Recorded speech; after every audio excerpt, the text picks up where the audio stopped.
Hola, ¿cómo están? Como siempre, espero que estén muy bien, en las manos de Dios. No hay mejor lugar para estar que en las manos de Dios.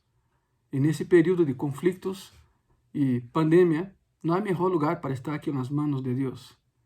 Dios nos cuida y lo sabemos muy bien.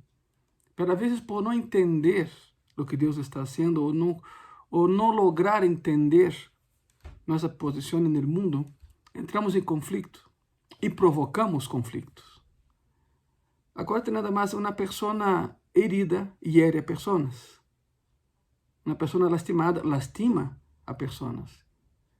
Y Dios no nos llamó a lastimar a nadie, ni a hacer guerra contra nadie. Al contrario, Él nos llamó a ser pacificadores. La palabra lo dice claramente. Por eso en esta noche, para cumplir con ese propósito que Dios nos dio antes que naciéramos, veremos cómo ser un pacificador. De hecho, el título de ese sermón, mi hermano, mi hermana, amigo y amiga, es ¿cómo ser un pacificador? Ser pacificador no es una habilidad que está muy desarrollada en nuestros días, en nuestro mundo.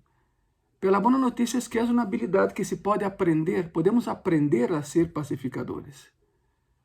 De hecho, mira, Jesús llama a los cristianos a que seamos pacificadores.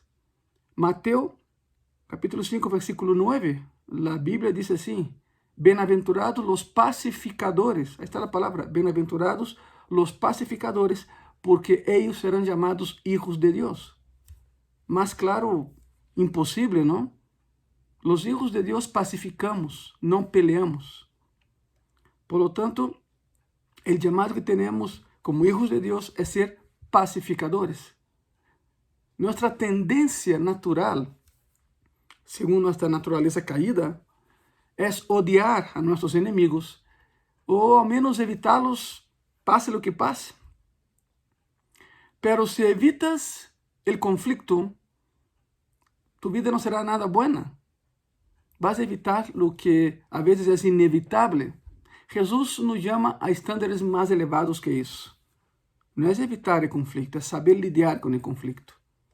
Santiago capítulo 3, versículo 18, la palabra dice así: y el fruto de justicia se siembra en paz para aquellos que hacen la paz. En otras palabras, a los que buscan la paz, Dios les da un premio, dándoles paz y justicia. ¿Quieres paz? Promueve la paz. Cuando siembras una semilla, la lógica es esa. Cuando siembras una semilla, obtienes más de lo que sembraste. Obtienes más que una semilla. Por lógica, si siembras una semilla de manzana, no recibes una manzana, obtienes todo un árbol de manzanas. Por eso cosechas lo que siembras. ¿Qué es lo que estás sembrando tú? Esa es la pregunta, ¿verdad? Si siembras una semilla de lo que sea, Dios no te regresa la semilla que sembraste, regresa todo un árbol de lo que sembraste. Esa es la ley de siembra y cosecha. Ahora, por otro lado, si siembras una semilla de conflicto, cuidado con eso. Terminarás con muchos más problemas de lo que buscabas o que pensabas tener en el inicio. Es la ley de la siembra y de la cosecha. Pero la Biblia dice que si siembras semillas de paz, cosecharás una cosecha de paz, amabilidad y bondad. Es lo que dice la palabra. Vas a cosechar lo que estás sembrando. Hay un dicho muy famoso que dice: si siembras vientos, cosecharás tempestades. Cuidado con eso. Una de las habilidades más importantes que puedes aprender y desarrollar en tu vida es la habilidad de resolver conflictos. Y la Biblia nos da las 7 claves de un pacificador.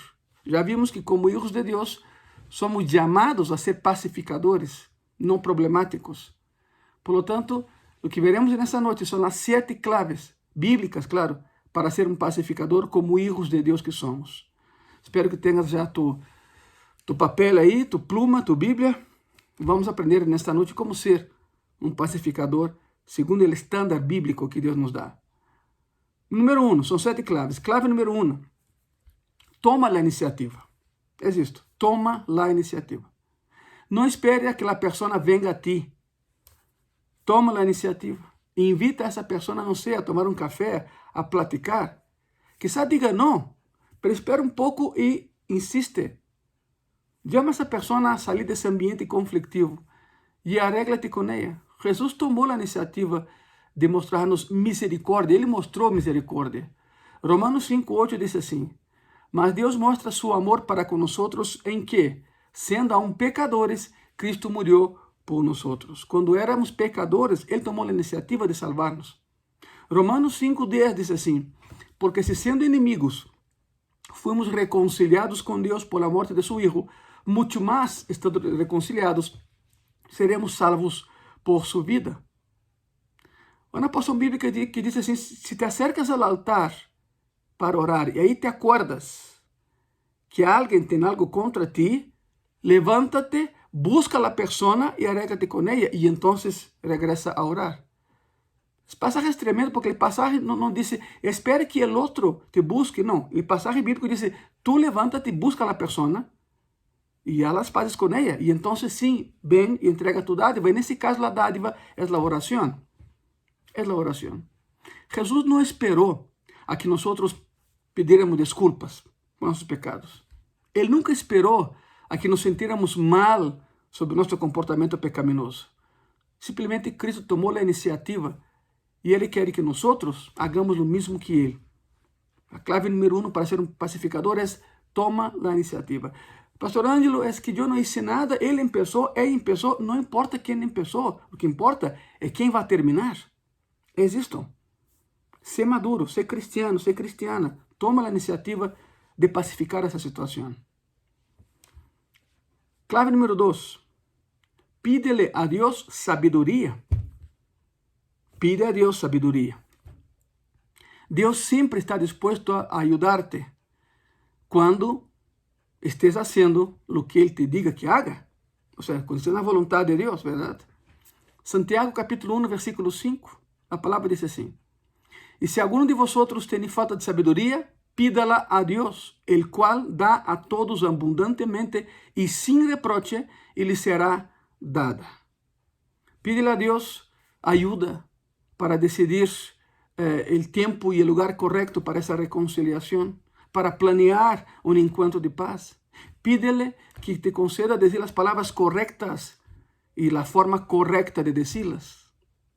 Proverbios 25:11 dice así: manzana de oro con figuras de plata es la palabra dicha como conviene. ¿Sabe qué es eso? Algo sabroso como una manzana y algo bonito como una figura de plata. Esas son las palabras que profieres según la voluntad de Dios. Te voy a repetir: manzana de oro con figuras de plata es la palabra dicha como conviene. Es Proverbios 25:11. Entonces, las 7 claves para ser un pacificador según la voluntad de Dios o según el cristiano que somos. La primera es toma la iniciativa. La segunda es pide a Dios sabiduría. La tercera clave es esta: comienza con tu propia confesión. O sea, empieza por ti. La reconciliación y la pacificación empieza con uno, empieza con nosotros. No empieces con un montón de acusaciones. Si vas a ser un pacificador y buscar a alguien para pacificar esa relación, no empieces la plática con acusaciones. No comiences con las formas en las que te hirieron, como diciendo, él me lastimó y así lo voy a lastimar. Esa no es la manera correcta. Comienza con lo que es tu culpa. O sea, empieza a ver tu parte en el problema. No señala al otro. Señálate a ti. En Gracia y Paz siempre hago una dinámica con los que se congregan ahí, ¿verdad? Yo siempre digo, a veces, señáleme a mí, señáleme, y la persona hace así. Y yo menciono, ve tu mano. Mientras con un dedo me señalas a mí, otros 3 te señalan a ti. A ver, hazlo, señálame a mí, y verás como me acusas con un dedo, pero 3 dedos te acusan a ti. Por lo tanto, la tercera clave es, comienza con tu parte de la culpa por ese conflicto. El conflicto puede ser culpa de la otra persona, quizá un 99.9999%, pero puedes encontrar algo en ti que confesar también. Eres parte del problema. En lugar de acusar a la otra persona, en lugar de excusarte, porque es esto, quieres romper alguna relación, es acuso y me excuso. Acuso y me excuso. Essa não é a maneira bíblica de proceder. Ao invés de hacer isso, começa com tus próprios errores. Empieza a dizer que é o que hiciste mal para que essa situação terminara assim. Número 3, clave número 4 para ser um pacificador segundo a vontade de Deus. Escucha o dolor e a perspectiva de la outra pessoa. Te vou repetir, isso é muito importante. Ten calma e escucha o dolor e a perspectiva de la outra pessoa. Sempre encontrarás dolor no conflito, porque as pessoas heridas hieren pessoas. Hablamos isso no início, verdade? As pessoas heridas hieren pessoas. Em outras palavras, entre mais herido estou, mais ataco a los demás. As pessoas que não estão heridas simplesmente não têm a tendência a lastimar a outras pessoas. Por essa razão, os pacificadores escutam o dolor de la outra pessoa e veem sua perspectiva. Significa, me pongo em tus zapatos e camino com eles para ver onde te duele. É isto. Seamos simpáticos e seamos empáticos com a outra pessoa. Intenta entender antes de buscar ser entendido. Te vou repetir e quero que essa frase quede gravada em tu coração. Busca entender antes de buscar ser entendido. Filipenses capítulo 2, versículo 4 e 5, a palavra diz assim: não mirando cada um por lo suyo próprio, sino cada qual também por lo de los outros. Haya, pois, em vosotros este sentir que houve também em Cristo Jesus. Significa, actúa como cristiano, verdade? Significa que te pareces a Cristo quando te enfocas en el dolor de los demás en lugar del tuyo. É quando mais te parece a Cristo. Clave número 5 para ser um pacificador a la usança bíblica. Di la verdade, pero com tacto. Te vou repetir. Di la verdade, pero com tacto. Significa com diplomacia. Há maneira de dizer a verdade. Há maneiras de dizer a verdade. Sempre temos que dizer a verdade, por supuesto. Pero di la verdade, pero com tacto, com diplomacia. A verdade te hace livre, pero debes decirla com amor. Com amor. Efésios 4:15, a palavra diz assim: sino que, seguindo a verdade em amor, crescamos em todo en aquele que é a cabeça, isto é, Cristo. A verdade em amor. A palavra seguir aqui, isso é interessante. A palavra seguir que está aí nesse passagem é a palavra grega homilia, que suena algo assim. Se foste católico, sabe do que estou falando. Eu nunca fui católico, pero os católicos sabem, entendem a palavra homilia. A palavra seguir nesse passagem é a palavra grega homilia, significa literalmente del gerúndio hablando. Não é tanto seguir, é hablando, gerúndio, hablando. E em seu original, em grego, é homilia. Significa, la verdad no es suficiente. No solo lo que dices, sino cómo lo dices. Siguiendo la verdad en amor, crezcamos en todo aquel que es la cabeza, esto es el Cristo. O sea, hablando la verdad, el original dice eso, hablando la verdad en amor. Si hablas de manera ofensiva, serás recibido de manera defensiva. Hay que hablar la verdad, pero com amor, segundo Efésios 4:15. Deus é muito específico acerca do tipo de palavras que estão fora de los límites que podemos aceitar.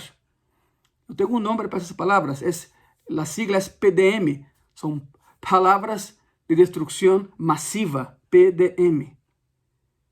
O ser humano é muito complexo, o ser humano a vezes chega a ser muito vil, porque sabemos como lastimar ao outro. Sabemos a maneira de dizer uma, duas ou três palavras que destruem a outra pessoa. Por isso, esse grupo de palavras eu denomino PDM, palavras de destruição massiva. Estas são palavras que fazem que o conflito vá a outro nível, não descenda, sino ascenda. As palavras agressivas, ofensivas e acusadoras solo aumentam o conflito. Entendam isso. Então, o passo 5 é di la verdade, pero di la verdade com amor, di la verdade com tacto. Colossenses 3:8 diz assim: pero ahora, Dejad también vosotros todas esas cosas. Está la lista. Ira, enojo, malicia, blasfemia, palabras deshonestas de vuestra boca. Cuidado con lo que dices. Di la verdad siempre, pero hay maneras de decir la verdad. Hay maneras de decir la verdad. Clave número 6 para ser un pacificador, como hijo de Dios que somos. Número 6, arregla el problema, no la culpa. Estás pensando, pastor, ¿pero qué significa eso? Ok, arregla el problema, no la culpa. Tienes que aprender a atacar el problema, no atacar al otro. Se llama inteligencia emocional. Es un concepto relativamente nuevo que surgió hace 15 años, ¿verdad? Muchos han escrito sobre eso. Inteligencia emocional es ver más allá de la persona, ver más allá de la culpa.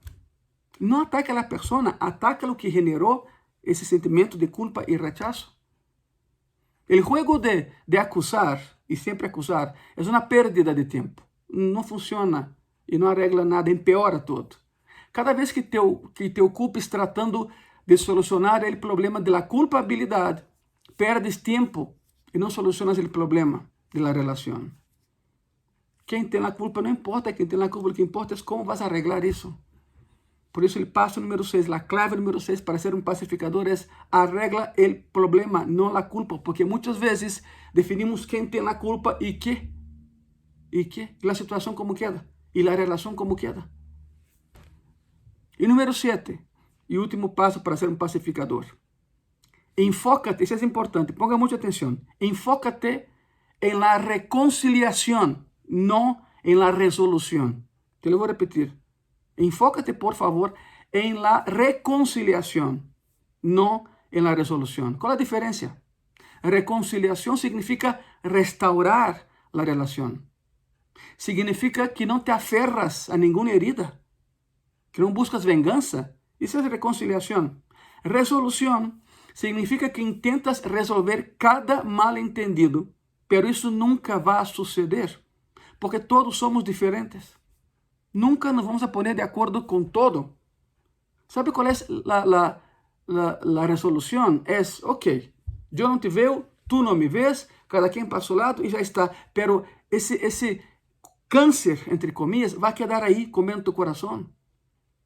Porque no buscaste una reconciliación, buscaste una resolución. Es la vía más rápida.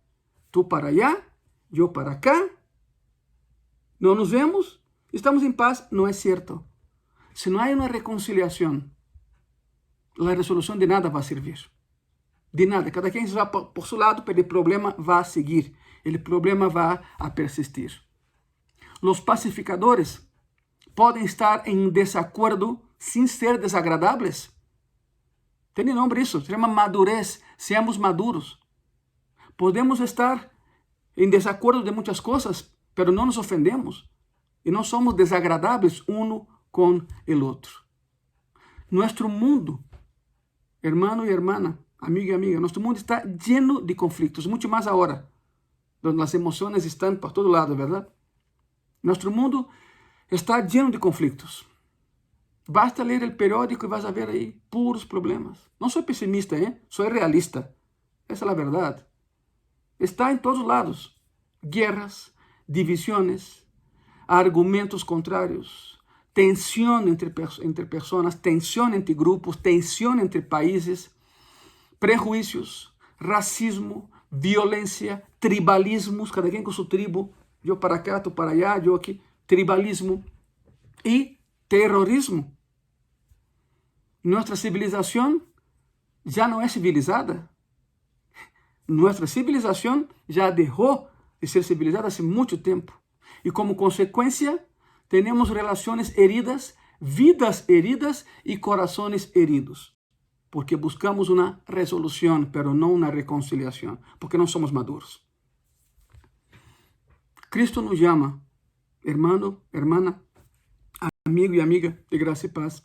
Cristo nos llama a ser pacificadores, no a mantener la paz.